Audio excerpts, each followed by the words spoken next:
Well, good evening, everybody, and welcome to day 4 of Economic Summit, Educational Summit. And Well, I good am evening, everybody, super and excited. welcome to day 4.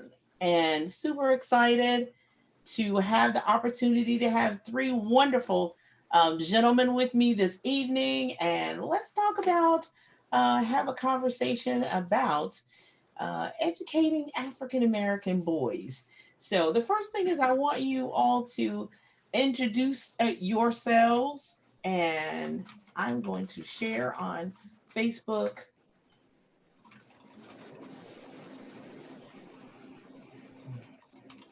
that we are on YouTube night tonight. So,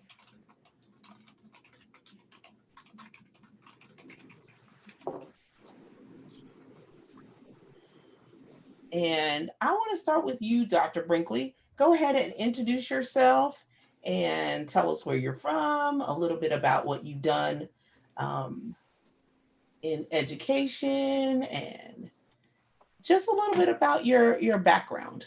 Go right ahead.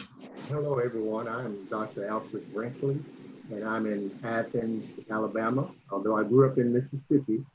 Uh, uh, before I get started, I would like to thank Dr. Royster for providing this platform and giving me the opportunity to take part in this summit. I'm a retired teacher, and I say that with pride. I'm a retired teacher, a retired alternative school administrator, and at-risk coordinator. And along the way, I taught African American studies and technology. And also, I am a retired engineer.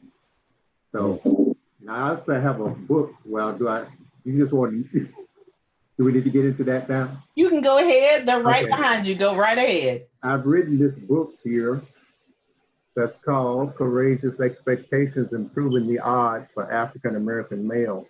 Because I feel like, solving the problems of our young boys may eliminate the problems of our future men. And I wrote this book to provide strategies for building positive and reciprocal relationships between African American male boys, their teachers, administrators, and their parents.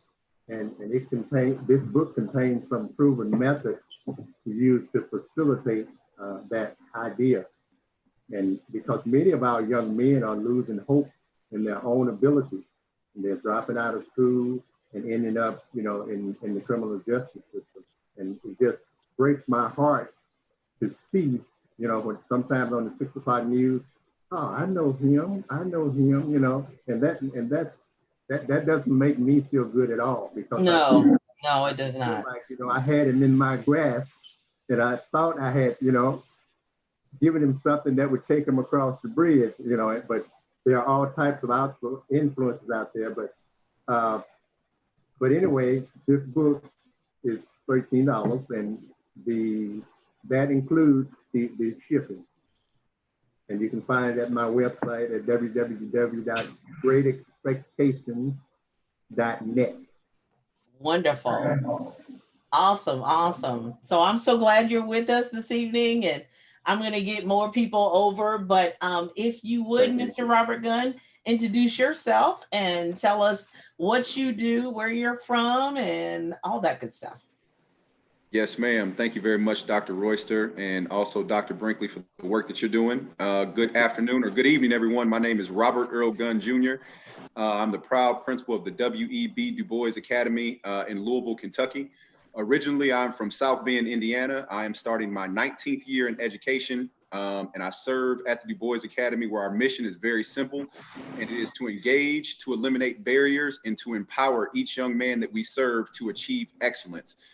We are firm believers at the Du Bois Academy. Excellence comes in all shapes and forms. We are not a school that is just looking to promote academic excellence, but also social excellence and emotional excellence as our young men learn how to become better men, as Dr. Brinkley mentioned.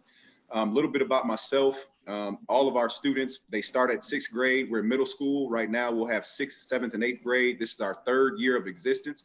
And I'm quick to point out to our students, I show them my 6th grade report card where they see C's, they see D's, they see a couple of F's.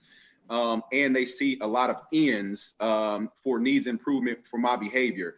I show that to our students just to let them know I want to be an example for them. I was not the highest test taker. Lord knows I was not successful during my elementary, middle, high school, and even the beginning of my college experience. However, I was able to persevere. I give a lot of dedication to what I do to my father, Robert Earl Gunn Sr.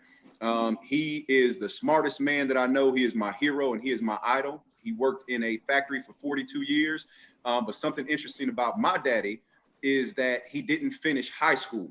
And recently I was in a board meeting with some folks with some pretty deep pockets. And it was on my heart and my mind to look around that room and say, had my father had the same opportunities as you all, he would be chairing this meeting.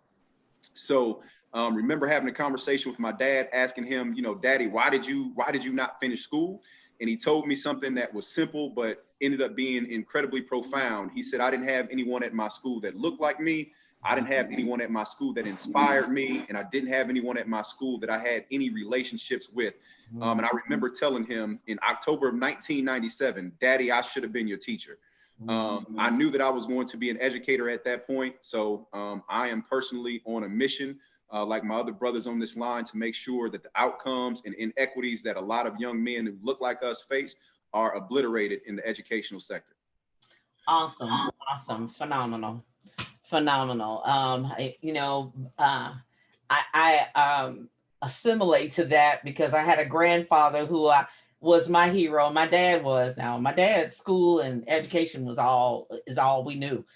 He retired from JCPS, so he was a retired teacher, 2 PhDs, the whole 9 yards. But his father could never read or write his own name. He used the X until he died, and so he was our biggest champion, our largest hero. He was larger than life. So I know what that's like to stand on the shoulders of others who just didn't have the opportunities that we did. And he would be well over 100 years old if he were alive. But it's just the opportunity. It makes me continue to go further and faster just because of that, just because I know what they sacrificed and what they went through to actually make sure that we had what we had.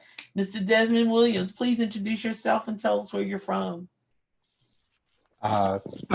Greetings. Again, I don't want to say good evening because you might be viewing this later on down the line, but I'm so happy to be here with you. Again, Julia, thank you for creating this platform.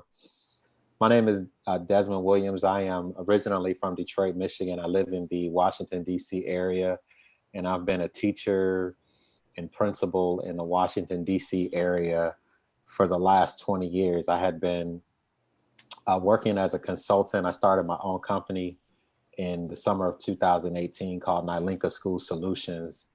And essentially our task is to help schools help Black boys. I started my career as a special educator.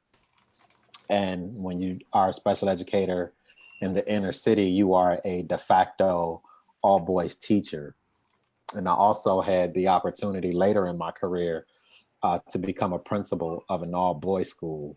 So I've heard really good work about the DuBois Academy, Brother Gunn, and I actually have exchanged lots of calls with Brother John Marshall. And he's actually, Julia, I don't know if you remember, but he's actually quoted in the book.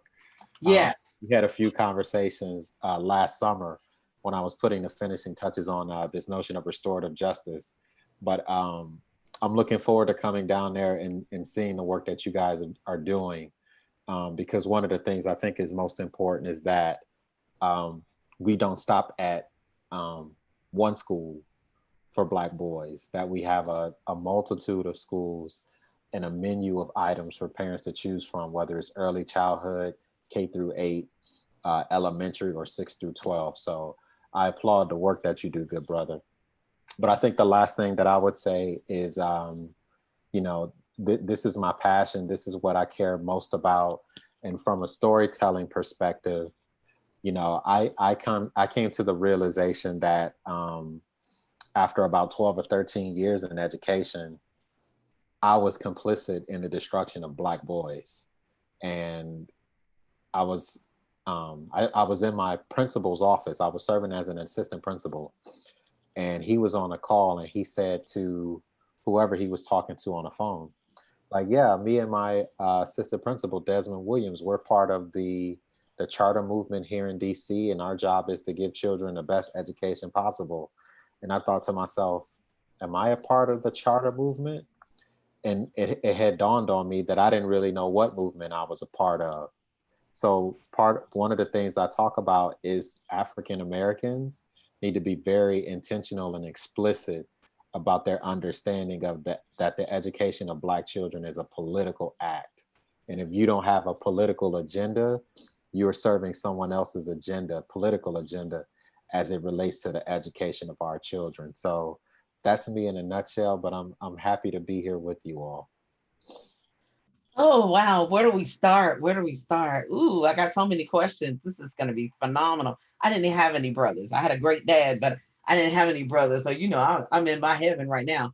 So I guess my biggest question is, we get so many stereotypes, but why is it seemingly so difficult to the core of it? I mean, we can say, oh, they don't have two parents now. Oh, that because I've seen those people rise above all the stereotypes, right? I've seen that. So we can do success, but why is it seemingly difficult that people find it so difficult to educate African American boys? Why do they feel like that's so difficult? Why? If I can jump in, I think my quickest response to that is this actually came up. I'm in a task force here in the state of Maryland, a task force on creating equity for African American males. And one of the things that I said is, I think the real question is, why are white males successful? And the reason why they're successful is because their curriculum, their teachers, the pedagogy, the way in which instruction is given to them, the psychosocial norms that are created in society or schools is reflective of who they are as a people. And if you look around the entire globe, schools that have, or countries that have educational systems that work, have all of those components. So when you look at what's wrong with education for Black children, Black boys in particular, they don't have those things. So you're literally, as my favorite rapper said, it's like teaching a dog to be a cat. You don't teach white kids to be Black. But when you do teach Black kids to be white, then you run into problems, and you run into the subcultures that we create in our schools, the behavior management issues, some children thriving and surviving, others not. Some children, some of our boys graduating from high schools with, C+ grades, but no real prospects of jobs, no real skills, and no real impetus to move their education to the next level. So from my perspective, this is not a system that you can reinvigorate. It just has to be totally overhauled and fitted for the needs of our children. Because when you look across the globe, sustainable and successful school systems are designed with the political agenda and the needs of their people in mind. Mr. Gunn, your response. Yes, ma'am. So, for me, it all boils down to, as I shared earlier with my father, and even in my case, it was just a miseducation for us. I think all too often we're told one narrative or one side of the story. So one of the things that we proudly promote at the Du Bois Academy, we have several proverbs that are on our walls, but one of which is most important to me is, until lions have historians, hunters will never cease to be heroes.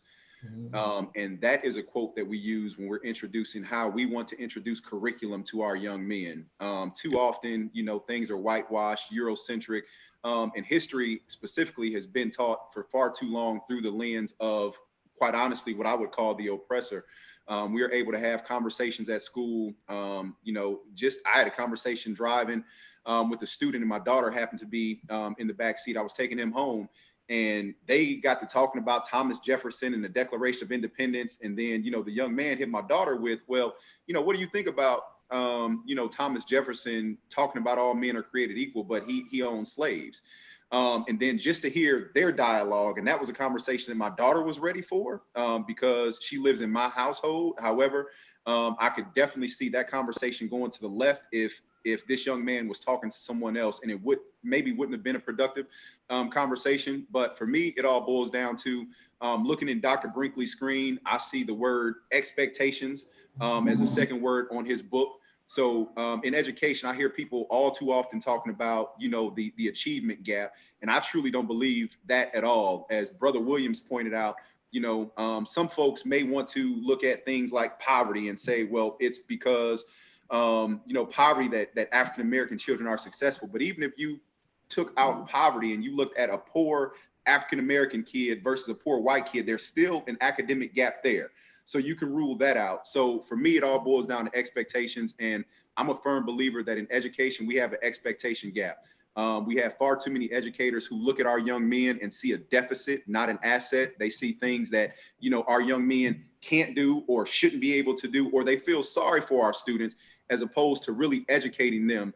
And quite honestly, I think that there are far too many folks in education that still want to teach in ways in which we were taught or they were taught. And we know for a fact that's not going to work for our young men. So I believe, like Brother Williams said, the system does not need to be overhauled. It needs to be dismantled. And that's what we're hoping to do at the Du Bois Academy as we serve on a day-to-day basis. Oh, I think that's phenomenal. I think that's awesome. Okay, so Dr. Brinkley, I'm not going to ask you the same question, because my question is because, you know, we know that you're the historian in the group. You got the most time in, and you've seen some years. So I guess my question is, because even my husband said it, he said, you know, you all are striving to be in a system that was not even designed for you. Remember, you weren't even supposed to be educated in the first place. And so therefore, we're striving to be educated when we first off were not designed to be. We were always supposed to be slaves. We were always supposed to be in the field and not. And we overcame all of that. And we're here now. So therefore, do you think we should create just African American only schools? Now, when my father went to school, he went to a famous in Kentucky called Lincoln Institute. Lincoln Institute had all African American teachers, and people actually stayed on place in dorms. But it was funded by Berea College, because they said we have a generation of Black children who are not being educated in schools. So they set aside a land grant to be able to educate them. So are you of that adage, or does that matter? We should just be able to learn anywhere. Can you hear me? I don't Yes, think we should go to that extreme, but I do think that there is a lacking in the amount of culturally relevant teaching in the school systems that we have. And the curriculum is designed for a monocultural society. And it's hard to accentuate yourself in a system where you have no roots. You know, our kids have no idea where they came from. And it's hard to know where you're going if you don't know where you've been. You know, and I do think there's some benefit to being in, you know, in interracial setting in the school system, but I think equal parity should be given to each side. And that's what's missing. We haven't been taught who we are. So we have nothing to be proud of, nothing to motivate us, nothing to aspire to, except what they want us to become, which is really not who we were designed to be. So is that our community village fault?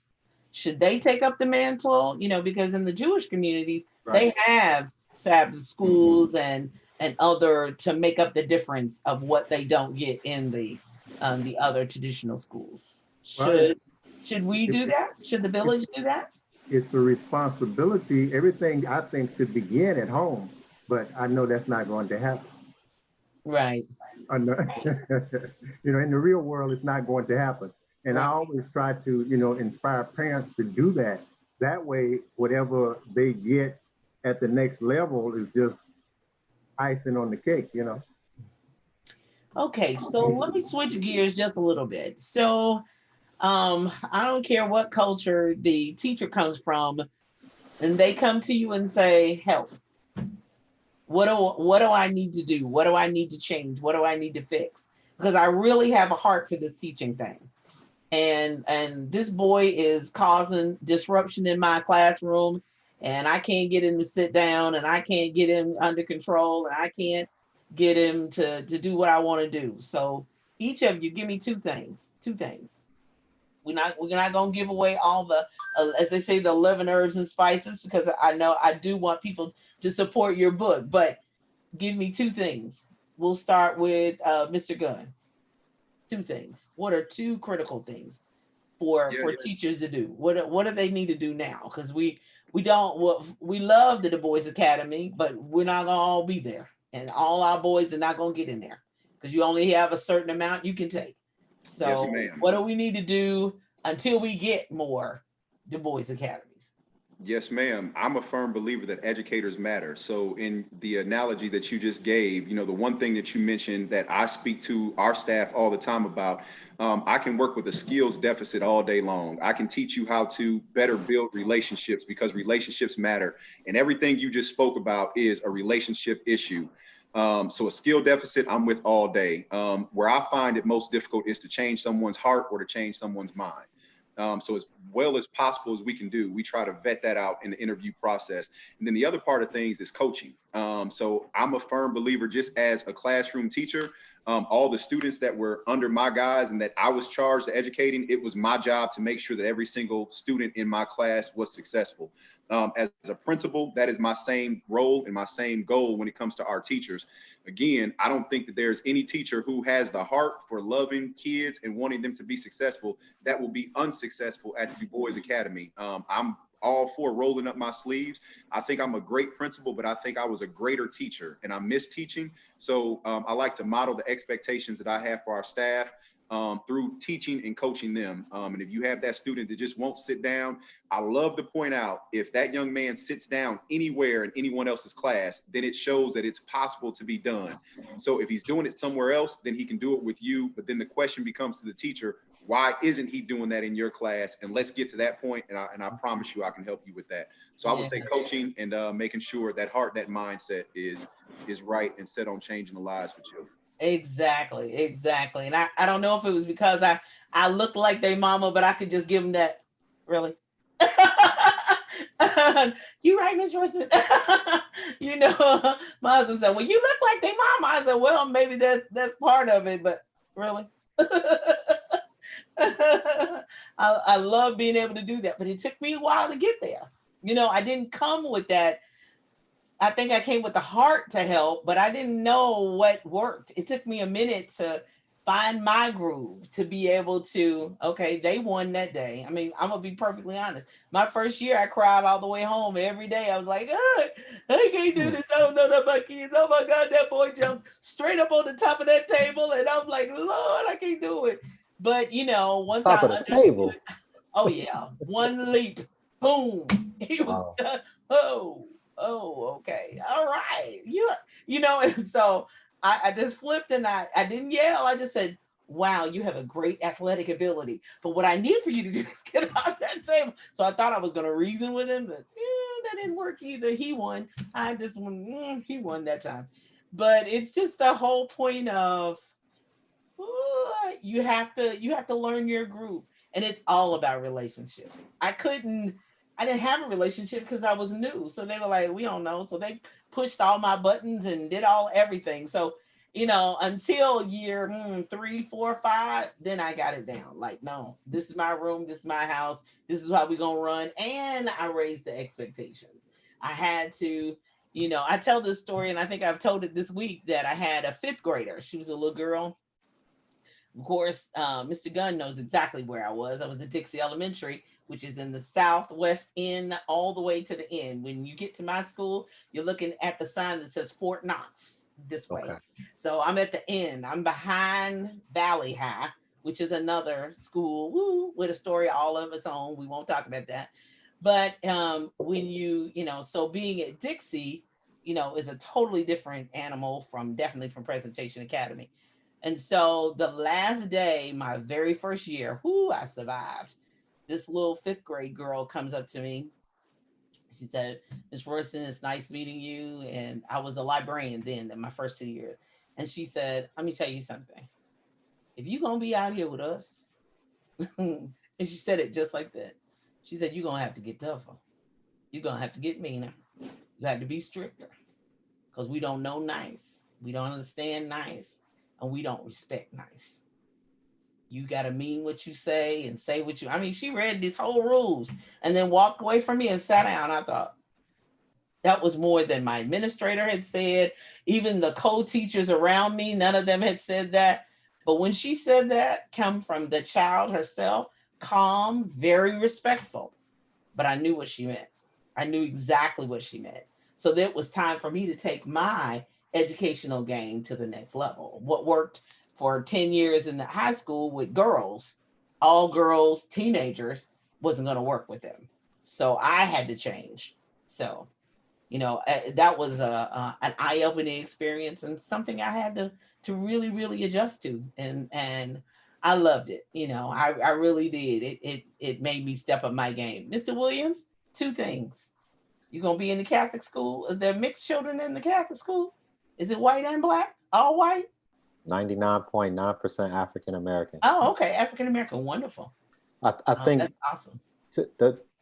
It's hard to answer that in a vacuum, but one thing I will say is, are your other children sitting down? I have a feeling it's not just that one child, but that's the child that gives you the most trouble. That's where I would start. The second thing I would say is there's a tendency for acting out when your activities, your lessons, your planning is not up to standard. And that's a pretty standard kind of answer. But when things like that happen, we have to probe and go into the rooms. I think in the book, The 21 Laws of Leadership by John Maxwell, he talks about this notion of people do not follow leaders that they're stronger than. And that same rule applies to the classroom. So as a student, I don't need to follow you if I don't think you are up to my standards as a teacher. So you have to have high standards for yourself as an educator. And if you can get 27 students to sit down and you can't get these other 2 to sit down, or to Brother Gunn's point, if that particular student is sitting down in music and he's sitting down in these other courses, but not yours, it's not really about the student. It becomes about how you interface and interact with that student and how you interact and interface with the other students in that class when that student is around. So, I think those are kind of how I would answer that. But I also want to point out this notion of relationships. And I just want to remind us, being here in the nation's capital, we spend so much time talking about relationships because we have let other people eviscerate and disembowel veteran teachers. And the 40-year-old teacher with 15 to 20 years of teaching experience has been vilified, and they have been stereotyped as welfare tropes and lazy teachers, and they've been replaced by 23 and 24-year-olds who went to Stanford University or went to some quote unquote high-end elite institution. So because teachers don't live in the communities that they serve in anymore, we consistently have to have these conversations about relationships. When we were in school, there was no need for relationship building because, you know, I taught your aunt, I taught your mother, I taught your big brother who's at the high school down the street, and I'm gonna see your grandmother at church on Sunday, and I may see her at the supermarket on Saturday Right. before service on Sunday. And I think going back to the question about is it the village's responsibility? It's absolutely the village's responsibility. And it starts at home, but I'm absolutely a proponent of Black and African people educating their own children. And I think that's something that we have to embrace. And red flags go up for me when we don't embrace that, because every other successful people on the planet do that, and it's for the sake of protection and self-determination and self-preservation. And the culture and everything else. I mean, it keeps the traditions alive, it keeps the history going, it keeps everything going so that you can make sure that your legacy continues even after that. Now, where I lived, I wasn't bused, so there's busing here in the Louisville area. So I wasn't bused. So we had that advantage of my mother being the room mother in elementary and then on PTA in middle school and high school. So there wasn't a hard Shout out to the room mothers. Shout out to the Shout room. out to the room mothers. My mother, yeah, she was the room mother. Oh my gosh, and assistant to president of the PTA. She wouldn't run for the president. They wanted her to, but she's like, I got too many church responsibilities. So that's where you get, you know, church and all that, the whole village helping to raise. So I guess my last question is, and thank you, gentlemen, for being with me tonight. And I can't wait to share the replay over and over again. But what's the future look like? What's the future look like? You know, when busing first started, when I was in 7th grade back in 1977, there were a few young people who really clearly took advantage of being in the East End schools, the opportunities and everything that came about. So I've seen over the years great success stories. So I know that there are success stories out there, and we're striving to do that more and more. But is the future bright, or do we have a lot of work to do? Who wants to go first?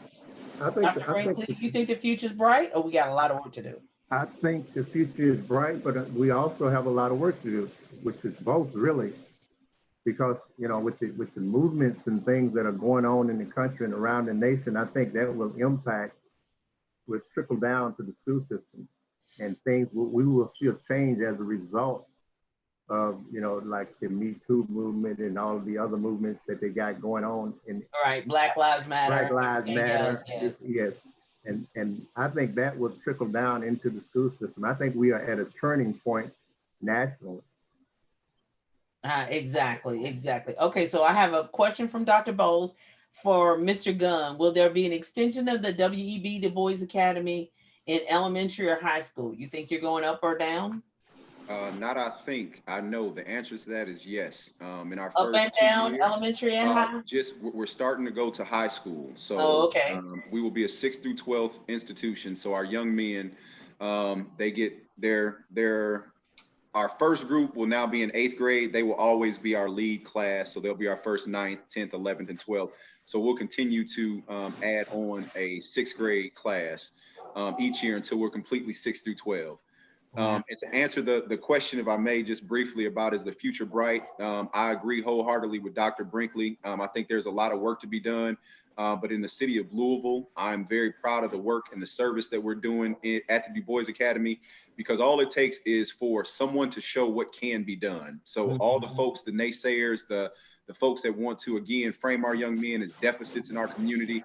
For 2 years in a row, we've had the highest growth in both math and reading of African-American males. We've lowered the suspension rates for our students. We have the highest sense of belonging of any school in Jefferson County when it comes down to African-American males. So now it's time for us to really push back and ask and demand that not just the Du Bois Academy is doing these things, but other schools are as well. from the way we design our curriculum, to the way we walk, to the way we talk, to the way we dress, to the way we interact with our students. Our doors are always open for anyone who wants to see the work that is actually working, not in theory, but in actual practice. So I think the future is very bright, and we're just going to keep on moving forward.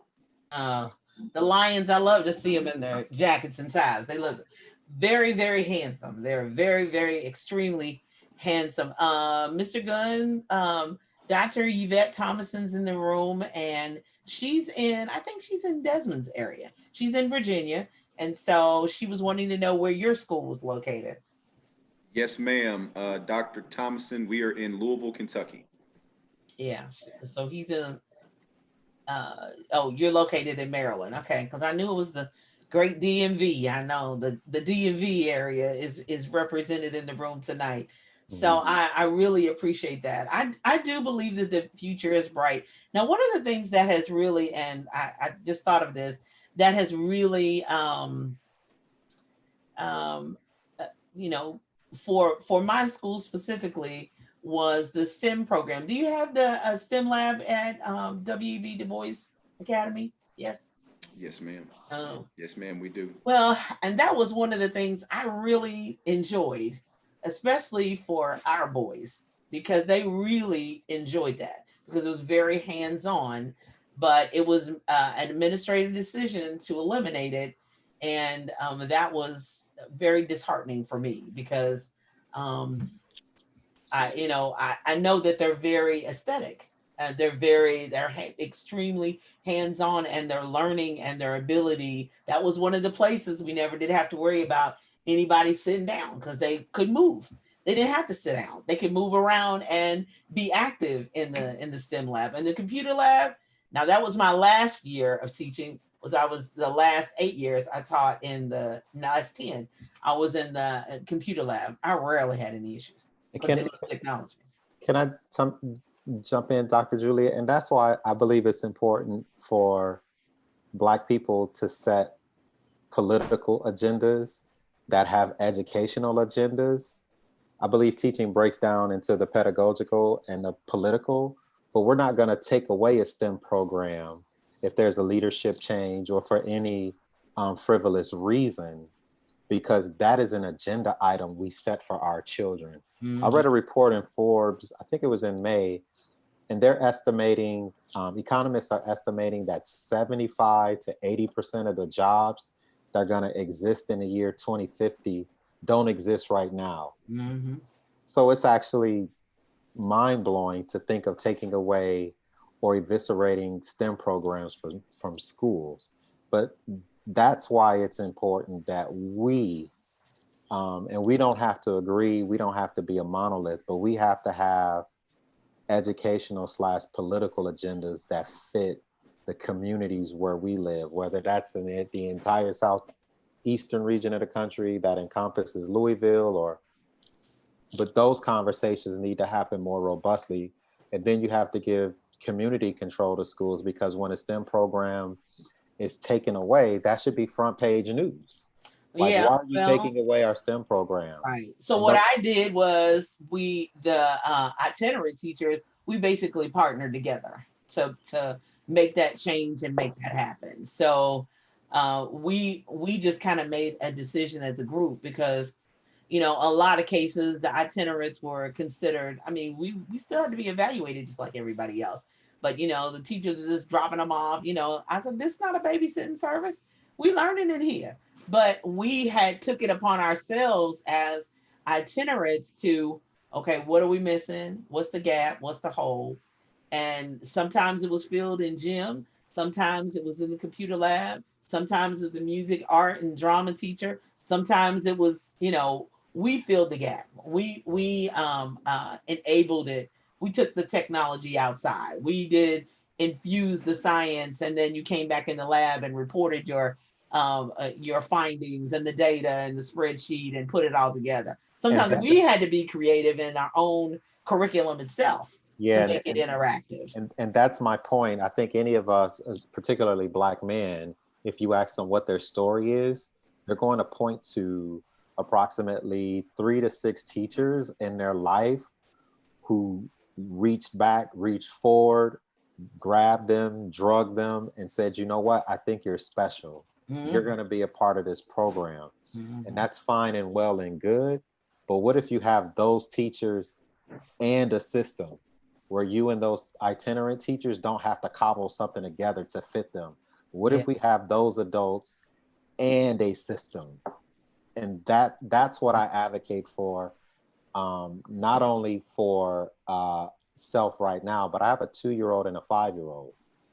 And I don't want them to be having these conversations when they become adults and they're educating. I hope not. I don't want to have this I don't want to do it either. You know, one of the things when I retired 2 years ago, the principal was like, oh my gosh, there's 100 and some years walking out the door. And I'm like, yes, it is, you know, and that's we're back to the conversation of the 40-year-olds versus the 23-year-olds. And then it starts to feel like slavery because 23-year-olds are cheaper. They start talking about, because there were so few African-American teachers in the building. That was basically SBD. I was always on it.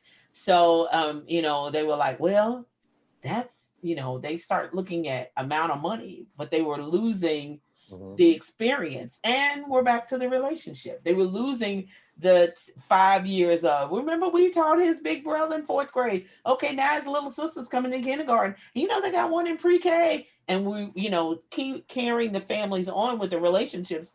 We miss that when the 22, 25, 27 year teachers, veterans say it's time to go. Then you have to start all over. Then you have the inexperience, like I was 12 years when I started. Oh my God, I can't control him. Oh my God, he's running down the hall. You know, so, you know, that is a part of that, you know, knowing that, okay, I can get more money if I, you know, and I understand it's business. It's the business of education. But when it's all said and done, is that really the best for kids? If you have a viable veteran teacher who everybody is sitting down and everybody is working and everybody is doing well on all the assessments, they are doing well. So you're right. I hope we're not having this conversation when they're headed to middle school or when they're headed to high school. We're still having this conversation, but I felt like it was important for me to raise this conversation, raise this.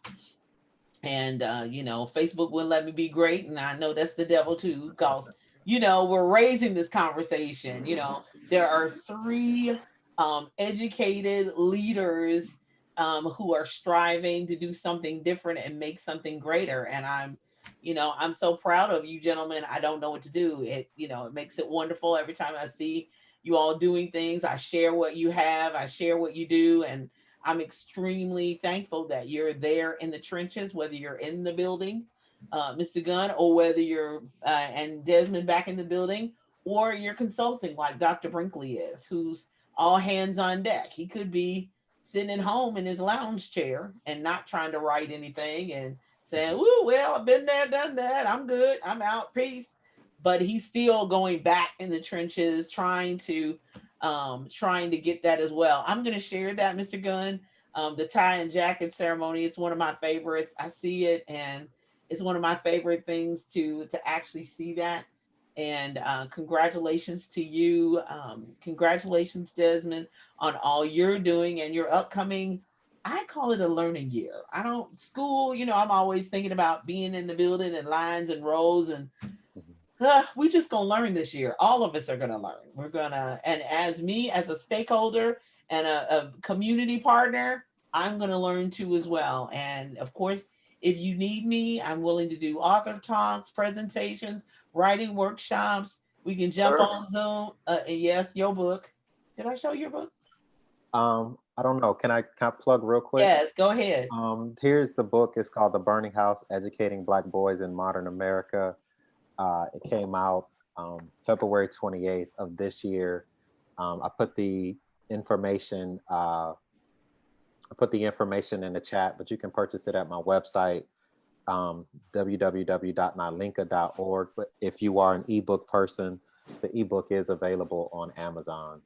But it's The Burning House: Educating Black Boys in Modern America. If you purchase from me, there's a companion piece that's, I promise, is coming out Oh no, I'm just looking here. I'm just sitting probably there. probably in mid-October, and it's limited edition. Is going to be free. So I have the Oh email wow. of Okay. everyone who purchased from me. Yes. Yes. Yes. Um, Yes. it's called the Firefighters Reference Guide, and it is a quick how-to manual on how to decenter whiteness in your classroom or in your school if you're a principal.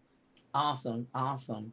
And we know how to purchase Dr. Brinkley's books. So if you need that for your administration, you need that for you need for him to come and speak to your teacher group, boys, church, community. I highly recommend it because it's going to take all of us. It's trying to take all of us. Okay, I'm going to go to the Zoom room real fast. Any other questions? Be sure and put your contact information in the chat. And any other questions before we jump off and go? Can I say one thing? Sure. This Empowered from Within book, I know you've already plugged it, Uh-huh. but I wrote this book because I think we are in a stage where we've got to stop reaching for somebody's hand and start empowering ourselves from within. Whatever method, as Malcolm X said, by any means necessary, but we got to empower ourselves from within. And that's all I got. I agree with that. I agree wholeheartedly with that because we've all figured that out with the global pandemic. Like, Yes. oh my goodness, I'm not going to a job, so I do have to have technology at home. Okay, I have to be able to log on. Yes, ma'am. Yes, sir. This is where we are. And those companies who said, "Oh no, we will always be here. You will never be working at home." They figured out a way to do it, didn't they? They figured out how to make it happen. That's right. We never thought we would be educating kids via the web and Google Classroom and Google Meets and Zoom and everything else. Who ever thought that? But sometimes you're forced to do it. Desmond, I'm sorry. Go ahead. And that's why I'm gonna shut up after this. We have to take control and put pressure on these folks to educate our own children. 7 years ago, 20 years ago, 50 years ago, you could never say, you know what? I don't think we should give kids standardized testing, but we didn't give any standardized testing this summer, right? I mean, this spring. Right. I don't think we can afford to give all students computers, but we sent them home with a computer or a Chromebook in their hand. Yeah, we did. So if we keep putting pressure on these systems of oppression, we can take control of the education of our students. And I mean, that's it right there. It's like, oh no, we can't play that card. And then when a pandemic hit, it's like, okay, I'll play that. that. I mean, it's was I the only one who noticed that? Oh, yeah. No. Like, come on, y'all. We can do that. We can do that ourselves. Schools. Yeah. And we don't need their paternalistic, we don't need their paternalism in terms of what should be happening for our children. We'll do it ourselves. Yeah. Well, we gonna have to, because in this day we're gonna have to. I mean, all hands on deck. We didn't have any. Just even thinking about school supplies, I'm not gonna Miss Gunn, you don't hear me, but we used to have 10 to 15 community centers giving out supplies, even safely. Drive through, open up your trunk, roll down your window. None. They were told none.